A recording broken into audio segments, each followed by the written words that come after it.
આજના લેક્ચરમાં આપણે ધોરણ 11 ના આંકડાશાસ્ત્ર વિષય એના પ્રકરણ નંબર 3 એટલે કે મધ્યવર્તીના સ્થિતિના માપ એના વિશેની ચર્ચા કરવાની છે। હવે અગાઉના લેક્ચરમાં આપણે મધ્યક વિશે જે ચારે ચાર મધ્યક છે એના વિશે જાણકારી મેળવી લીધી। સમાંતર મધ્યક, મિશ્ર મધ્યક, પછી ભારિત મધ્યક હતો અને ગુણોત્તર મધ્યક હતો। ક્લિયર છે?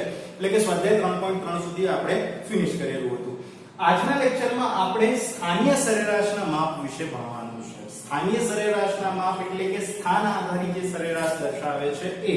તો કેટલા પ્રકારની સરેરાશ આપણે અહીંયા જોવાની છે? તો એની અંદર જુઓ, સ્થાનીય સરેરાશના જે માપ છે એની અંદર ચાર સરેરાશ આવે: મધ્યસ્થ, ચતુર્થક, દશાંશક અને શતાંશક। હવે આપણને નોર્મલી એક વસ્તુ ખબર પડી જાય, ચતુર્થક એટલે 4,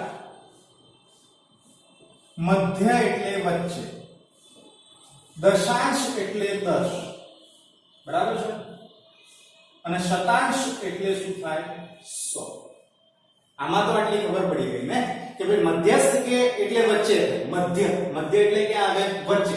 પછી ચતુર્થક એટલે 4, બરાબર છે, આપણે લગભગ સંસ્કૃત જેવો શબ્દ છે ચતુર્થ એટલે 4। પછી દશાંશ, બરાબર છે, દશાંશ એટલે કેટલા? 10 વત્તા અંશ।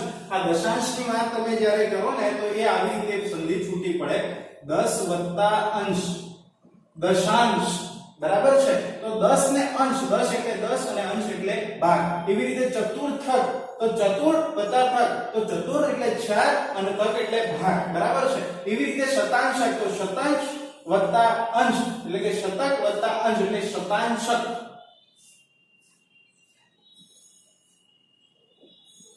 એટલે શું થાય? શતાંશક થાય, બરાબર છે। તો અહીંયા આપણને શતાંશક એટલે શું? તો 100 ભાગ, દશાંશક એટલે 10 ભાગ, ચતુર્થક એટલે 4 ભાગ અને મધ્યસ્થ એટલે 2 ભાગ।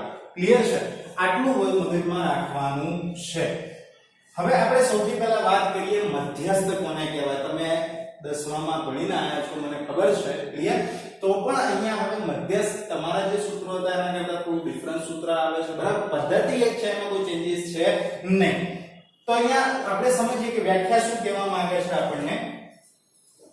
તો આપેલ માહિતીને ચડતા કે ઉતરતા ક્રમમાં ગોઠવતા તેના મધ્યમાં આવેલ અવલોકનની કિંમતને શું કહેવામાં આવે છે? મધ્યસ્થ।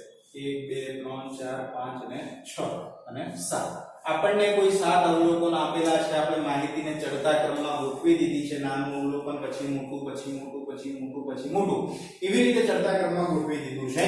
તો એની મધ્યમાં આવતી જે કિંમત છે, હવે જો અહીંયા 7 અવલોકનો ટોટલ આપેલા છે, 1 2 3 4 5 અને 7, તો સાદે કિંમતમાં મધ્યની જે કિંમત આવે છે એને માહિતીનું શું કહેવામાં આવે છે? મધ્યસ્થ કહેવાય। ચડતા કે ઉતરતા ક્રમમાં ગોઠવેલી માહિતીના બે સરખા ભાગ કરતી, બે સરખા ભાગ, જો અહીંયા વચ્ચેની કિંમત અહીંયા, બરાબર છે, તો આ બાજુ 3 અવલોકનો, આ બાજુ પણ 3 અવલોકનો, એટલે માહિતીના કેટલા ભાગ થયા? સરખા 2 ભાગ થયા। 2 ભાગ કરતી કિંમતને મધ્યસ્થ કહેવામાં આવે છે। મેં અહીંયા દર્શાવેલું છે આખી માહિતી, બરાબર છે, વચ્ચોવચ્ચ એમાં આવે એટલે કે ડાબી બાજુની જે કિંમત છે એ અડધી કિંમતો આવશે અને જમણી બાજુની કિંમતો છે એ અડધી કિંમતો આવશે। એટલે કે તેને m વડે, મધ્યસ્થને m વડે દર્શાવવામાં આવે છે। અને માહિતીમાં 50% અવલોકનોની કિંમત મધ્યસ્થથી ઓછી અને 50% અવલોકનોની કિંમત મધ્યસ્થથી વધુ હોય। આ જે m છે એમ કરતા ડાબી બાજુની જે કિંમત છે 50% અવલોકનો, એની કિંમત મધ્યસ્થથી કેવી હશે? ઓછી, અને જમણી બાજુની જે કિંમતો છે 50% એ મધ્યસ્થથી કેવી હશે? વધારે હશે। તો આ વસ્તુ સિમ્પલ એક વસ્તુ મગજમાં રાખજો, માહિતીના બે સરખા ભાગ કરતી જે કિંમત છે એને શું કહેવામાં આવે છે? મધ્યસ્થ કહેવામાં આવે છે, અથવા તો બરાબર મધ્યમાં આવેલી કિંમતને મધ્યસ્થ કહેવામાં આવે છે। લાભ અને ગેરલાભની આપણે જો ચર્ચા કરતા હોઈએ તો સૌથી પહેલું તો ગણતરી કરવામાં અને સમજવામાં સરળ છે। મધ્યસ્થના લાભની આપણે વાત કરીએ તો ગણતરી કરવામાં અને સમજવામાં સરળ છે, માત્ર નિરીક્ષણથી મેળવી શકાય। નિરીક્ષણનો મતલબ શું? આપણે જોઈએ ને આપણને ખબર પડી જાય કે અહીંયા મધ્યસ્થ છે, અહીંયા જેવી રીતે કર્યું એ કે ભાઈ અવલોકનોને આપણે ગોઠવી દીધા ચડતા ક્રમમાં, ફિક્સ ફટ દઈને વચ્ચે નજર ગઈ કે ભાઈ આ વચ્ચેનું અવલોકન આ છે, તો એ આપણા માટે શું થઈ ગયો? મધ્યસ્થ થયો। એટલે કે માત્ર નિરીક્ષણથી મેળવી શકાય। તે આલેખ પરથી પણ શોધી શકાય છે। અહીંયા આપણને આલેખમાં નથી આપેલું, ક્લિયર છે? આગળ જોશો એટલે તમારે મધ્યસ્થ આલેખ ઉપરથી શોધવાનું આવશે। ખુલ્લા છેડાવાળા વર્ગોમાં મોસ્ટ આઈએમપી એમસીક્યુ કે ખુલ્લા છેડાવાળા વર્ગો માટે કઈ સરેરાશ ખૂબ જ યોગ્ય છે? તો મધ્યસ્થ। ખુલ્લા છેડાવાળો વર્ગ એટલે શું થાય કે ભાઈ અહીંયા આપણને લખ્યું હોય કે 25 પછી 25 થી 30 આવી રીતે વર્ગ આપણને આપ્યા હોય બરાબર છે, પછી 30 થી 40 આપ્યા હોય, 40 થી 50 આપ્યા હોય અને છેલ્લે તમને કીધું હોય 50 થી વધુ, તો આ જે થી વધુ અને 25 થી ઓછા તો એની કિંમત પૂરી કરેલી છે નહીં. ખબર પડી શું કીધું છે? ખાલી 25 થી ઓછા, 25 થી ઓછા ક્યાં સુધી જવાનું એ બી કીધું નથી, 50 થી વધુ એ બી ક્યાં સુધી જવાનું એ પણ કીધેલું નથી. તો આવા જ્યારે કાં તો ગમે તે એક સાઈડ નું હોય 25 થી એટલે કે કાં તો ઓછા કીધા કાં તો વધુ કીધું હોય, કાં તો બંને કિંમતો આપ્યો થી ઓછા નથી વધુ બરાબર છે, એટલે કે ખુલ્લા છેડાવાળા વર્ગ પૂરો કરેલો હોય નહીં. તો એવા સંજોગોમાં બહુ જ IMP માત્ર એક જ સરેરાશ ગણી શકાય છે, એ છે મધ્યસ્થ બરાબર છે. અતિ મોટા અને અતિ નાના અવલોકનોની અસર ઓછી થાય. અતિ મોટા અને અતિ નાના જે અવલોકનો છે એની સૌથી ઓછી અસર શાના ઉપર જોવા મળે છે? મધ્યસ્થ ઉપર જોવા મળે છે. અને છેલ્લે તમને કીધું છે કે કેટલીક માહિતી પૂરતી ખૂટતી હોય તો પણ શોધી શકાય છે. કેટલીક માહિતી ખૂટતી હોય તો પણ મધ્યસ્થ શોધી શકાય છે. ક્લિયર? તો આ લાભ છે. ગણતરી કરવામાં અને સમજવામાં સરળ છે, નિરીક્ષણ પરથી મેળવી શકાય, આલેખ પરથી શોધી શકાય. ખુલ્લા છેડાવાળા વર્ગો હોય તો એકમાત્ર સરેરાશ છે જેના ઉપરથી સરેરાશ મેળવી શકાય. અતિ મોટા અને અતિ નાના અવલોકનોની એના ઉપર કોઈ અસર થતી નથી અને કેટલીક માહિતી ખૂટતી હોય તો પણ તમે મધ્યસ્થ શોધી શકો છો. આ મધ્યસ્થની વાત હતી અને લાભ વિશે હવે ગેરલાભની આપણે ચર્ચા કરીએ તો તે ચોક્કસ રીતે વ્યાખ્યાયિત નથી. આ સિમ્પલ એક વ્યાખ્યા આપી દીધી છે કે ભાઈ આખું અવલોકનનો સમૂહ હોય, માહિતી આપી હોય, એના મધ્યમાં આવતી કિંમતને મધ્યસ્થ કહેવામાં આવે, ફિક્સ છે. પણ એના માટે કોઈ પ્રોપર ચોક્કસ વ્યાખ્યા આપવામાં આવેલી નથી.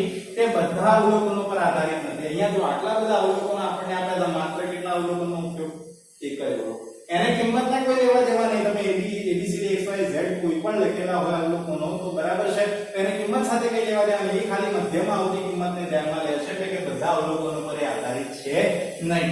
મધ્યકના પ્રમાણમાં ઓછું સ્થિર છે. મધ્યકનું જે માપ છે મધ્યક કરતા કેવું છે? ઓછું સ્થિર, એટલે કે એની અંદર ચલનનું પ્રમાણ વધારે. ચલન એટલે ફેરફાર. વિશેષ બૈજિક ક્રિયાઓ માટે અનુકૂળ નથી. અન્ય પ્રકારની જે બૈજિક, ચાલો બૈજિક ગણિત આવતું હતું બરાબર, બીજગણિત જેને કહેવામાં આવે છે, તો એના માટે આ જે માપ છે બહુ યોગ્ય છે અને બહુ ઉપયોગમાં લેવાતું નથી. ક્લિયર છે? તો અહીંયા વિદ્યાર્થી મિત્રો આપણે ગેરલાભની વાત કરીએ તો 4 ગેરલાભ આપેલા છે. એક તો ચોક્કસ રીતે વ્યાખ્યાયિત છે ને સેકન્ડ થિંગ એની આપેલી છે કે બધા અવલોકનો પર આધારિત નથી, મધ્યસ્થ જે છે મધ્યક કરતા ઓછું સ્થિર છે અને વિશેષ બૈજિક ક્રિયાઓ માટે અનુકૂળ છે નહીં, એટલે કે એનો ઉપયોગ કરી શકાતો નથી. હવે આપણે વાત કરીએ ચતુર્થકોની. કોની વાત કરીશું? ચતુર્થકોની. તો માહિતીના 4 સરખા ભાગ કરતી 3 કિંમતોને ચતુર્થકો કહે છે, પણ માહિતી ચડતા ક્રમમાં હોવી જોઈએ. બરાબર છે? પહેલા ચડતા ક્રમમાં માહિતી ગોઠવવાની અને પછી 4 સરખા ભાગ કરતી કેટલી કિંમતોની વાત કરી છે? 3 કિંમતોને ચતુર્થકો કહેવામાં આવે છે. તેને Q1, Q2 અને Q3 વડે દર્શાવાય. અહીંયા જો મેં તમને માહિતી આખી લખી છે, અહીંયાથી શરૂઆત થાય છે, અહીંયા માહિતી પૂરી થાય છે બરાબર.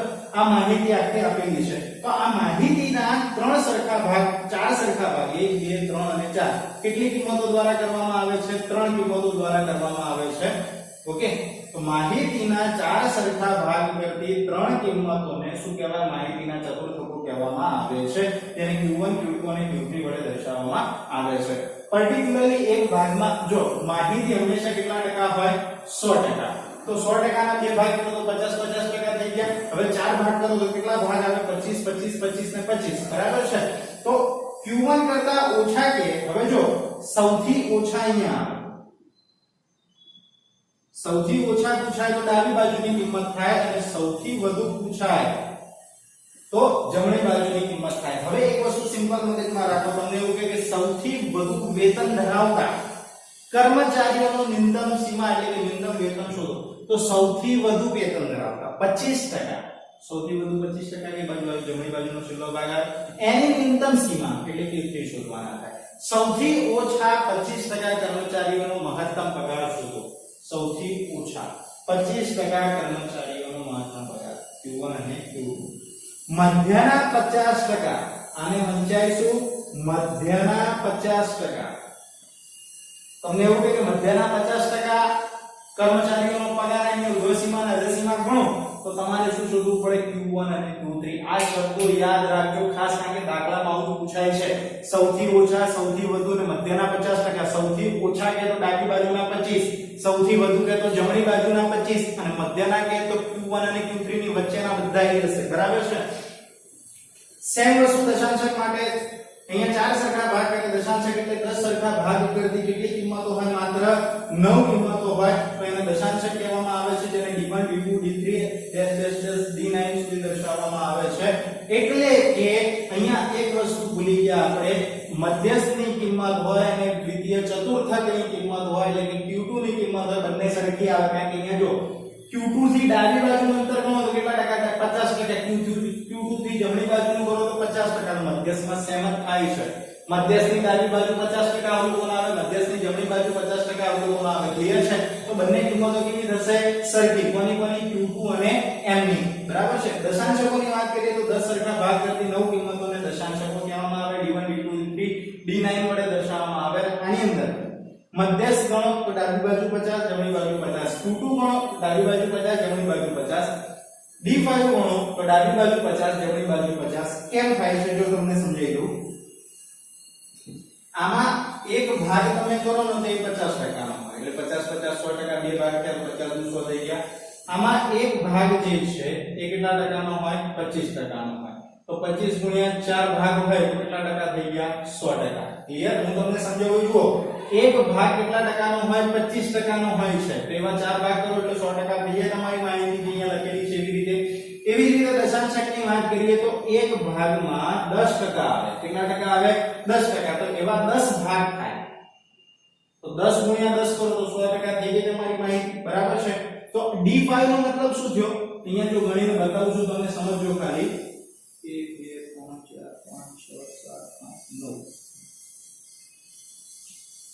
હવે જો હું લખીને બતાવું છું તમે જોજો આ d1 d2 d3 d4 d5 d6 d7 d8 d9 બરાબર છે ભાગ કેટલા થયા તો જો 1 2 3 4 5 6 7 8 9 10 10 ના 10 ભાગ એટલે માહિતી 100% થઈ ગઈ તો એક ભાગમાં કેટલા ટકા અવલોકન આયા 10% તો હવે d5 જો d5 ની આપણે વાત કરીએ તો 10 20 30 40 ને 50 તો ડાબી બાજુ 50% જમણી બાજુ 50% તો આ મધ્યસ્થી કહેવાય અને દ્વિતીય ચતુર્થક કો q2 તો પણ ખોટું છે નહીં ઓકે આ તમારા દશાંશક અહીંયા પૂર્ણ થયા એવી જ રીતે શતાંશકની વાત કરીએ તો 100 સરખા ભાગ કરતી કેટલા 100 સરખા ભાગ કરતી 99 કિંમતોને શતાંશક કહેવામાં આવે છે 100 સરખા ભાગ કરતી કેટલી કિંમતો બધામાં એક ઓછી લઈ લેવાની બરાબર છે બે ભાગ કરો તો એક કિંમત આવે ચાર ભાગ કરો તો ત્રણ કિંમત આવે 10 ભાગ કરો તો 9 કિંમત આવે અને 100 ભાગ કરો તો 99 કિંમત આવે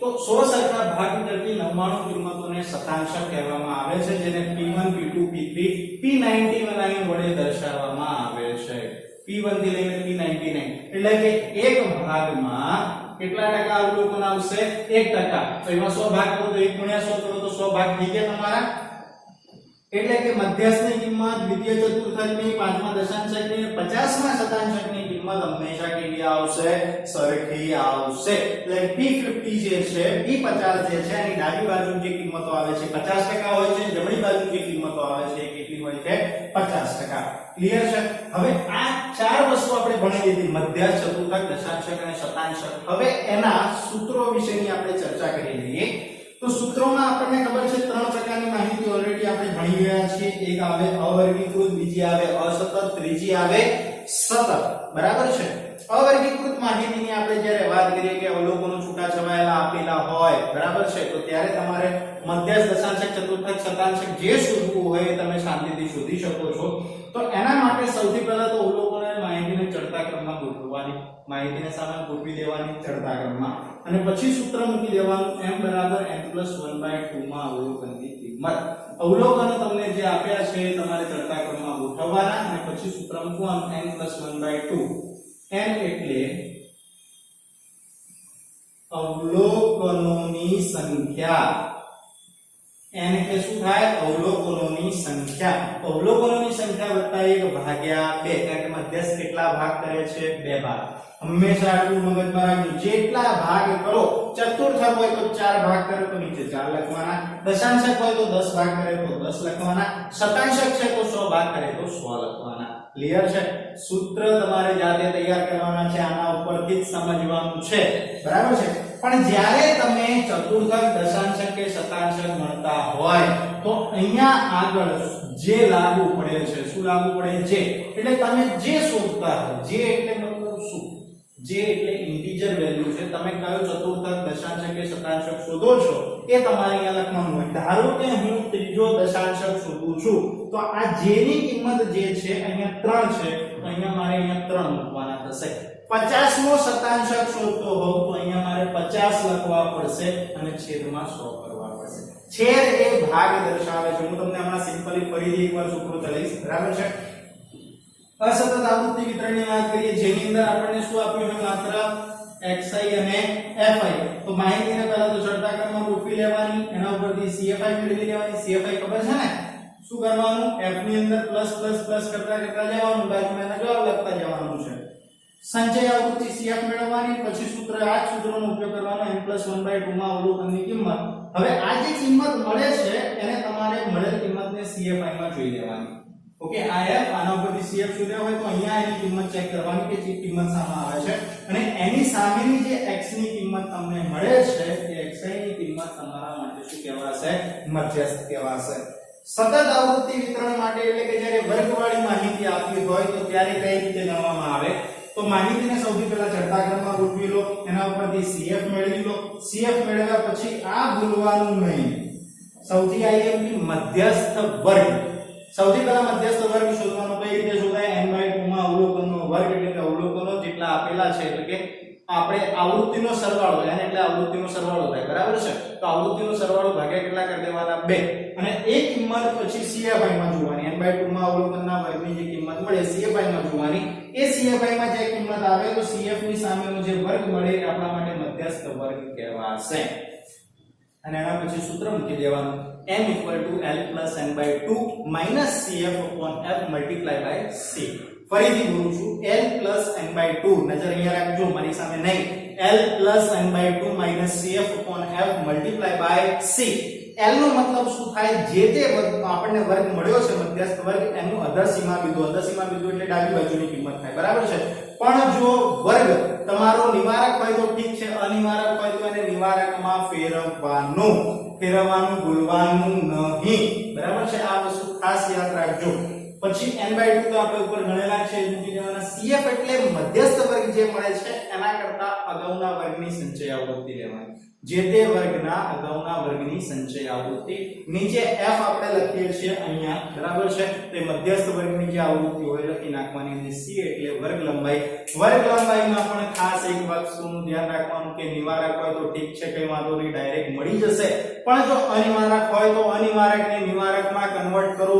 આખે આખું આવૃત્તિ વિતરણ કન્વર્ટ કરવાની જરૂર નથી. માત્ર તમારે શું કન્વર્ટ કરવાનું રહેશે? તમારો જે મધ્યસ્થ વર્ગ છે એને તમારે નિવારકમાં કન્વર્ટ કરવાનું. પછી એના ઉપરથી વર્ગ લંબાઈ શોધી નાખવાની. ઉર્ધ્વ સીમા બિંદુ માઈનસ અધર સીમા બિંદુ કરો એટલે વર્ગ લંબાઈ તમને મળી જવાની છે. બરાબર છે? તો વિદ્યાર્થી મિત્રો, ખાસ કરીને આજના લેક્ચરને ધ્યાનથી જોજો. મધ્યસ્થ, ચતુર્થક, દશાંશક અને શતાંશક આના વિશેની જાણકારી તમે મેળવી લો. થિયરી એકવાર વાંચી લો, જેના ઉપરથી તમને ખ્યાલ આવી જશે કે કઈ રીતે દાખલા ગણવાના છે. અને ખાસ કરીને પેજ નંબર તમને આપેલું છે એની અંદર 91. પેજ નંબર 91 ઉપર તમને સૂત્રો આપેલા છે. આનું આખું કોષ્ટક તૈયાર કરીને આપેલું છે. કોષ્ટક તમારે તૈયાર કરવાનું રહેશે. બરાબર છે? તો વિદ્યાર્થી મિત્રો, આજના લેક્ચરમાં અહીંયા પૂરતું સીમિત રાખીએ છીએ. નેક્સ્ટ લેક્ચરમાં આપણે આવા દાખલાઓ સાથે મળીશું. ત્યાં સુધી અસ્તુ.